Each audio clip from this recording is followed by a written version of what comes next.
Sistem peredaran darah manusia, fungsi untuk mengedarkan darah, oksigen, dan nutrisi ke seluruh tubuh. Bagian utama memiliki 3 bagian utama, yaitu jantung, pembuluh darah, dan darah. Jantung adalah organ berukuran sebesar kepalan tangan yang terletak di dada sedikit ke kiri, berfungsi sebagai pompa untuk mengalirkan darah ke seluruh tubuh. Kemudian ada struktur jantung. Jantung itu memiliki 4 ruang. Yang pertama ada atrium kanan. Atrium kanan itu berfungsi menerima darah kotor dari tubuh.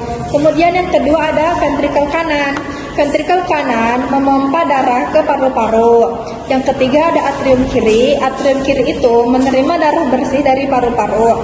Kemudian yang keempat ada ventrikel kiri. Ventrikel kiri memompa darah ke seluruh tubuh, yaitu tubuh paling tebal karena tugasnya paling berat. Darah adalah cairan khusus yang sebagian besar terdapat di dalam pembuluh darah. Darah mempunyai 4 komponen, yaitu sel darah merah, sel darah putih, trombosit, dan plasma. Sel darah merah membantu membawa oksigen, nutrisi, dan partikel sisa. Sel darah putih membantu melawan dan melindungi tubuh dari infeksi. Trombosit membantu proses pembekuan di lokasi cedera. Dan plasma adalah cairan kuning pucat, tempat komponen lain mengapung di dalamnya. Peredaran darah manusia bisa disebut juga peredaran darah ganda, karena dapat melewati jantung sebanyak 2 kali dalam 1 kali putaran. Peredaran darah kecil atau sistem pulmonal. Peredaran darah kecil adalah peredaran darah dari jantung menuju paru-paru lalu kembali lagi ke jantung. Yang kedua, ada peredaran darah besar atau sistem sistemik. Peredaran darah besar adalah peredaran darah dari jantung ke seluruh tubuh lalu kembali lagi ke jantung. Pembuluh darah.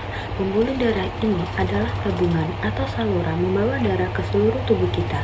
Ada 3 jenis pembuluh darah, vena, arteri, dan kaliper. Ukuran dan strukturnya pun berbeda. Yang pertama yaitu ada arteri. Arteri memiliki dinding paling tebal di antara ketiganya, memungkinkan menahan tekanan tinggi yang dihasilkan oleh jantung. Dan yang kedua yaitu ada kaliper, memiliki dinding paling tipis sehingga zat seperti oksigen dan gula dapat melewati dindingnya, masuk atau keluar dari darah.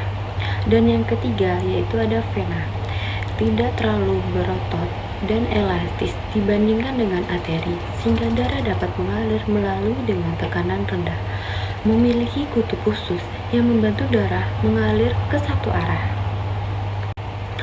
Masing-masing jenis pembuluh darah memiliki peran unik dalam sistem peredaran darah. Yang pertama itu ada arteri, membawa darah keluar dari jantung. Yang kedua yaitu ada kaliper, membantu pertukaran zat di antara darah dan jaringan. Dan yang ketiga, vena, membawa darah kembali ke jantung. Rangkuman dari sistem peredaran darah yaitu sistem peredaran darah membawa oksigen dan nutrisi ke seluruh tubuh sekaligus membuang kotoran. Yang pertama itu ada jantung, organ berotot yang memiliki 4 ruang memompa darah ke seluruh tubuh. Dan yang kedua yaitu ada darah, memiliki 4 komponen, plasma, sel darah, sel telur, dan trombosit, membawa oksigen, nutrisi, dan partikel sisa. Dan yang ketiga yaitu pembuluh darah, memiliki 3 jenis, arteri, vena, kaliper, berfungsi sebagai saluran untuk darah.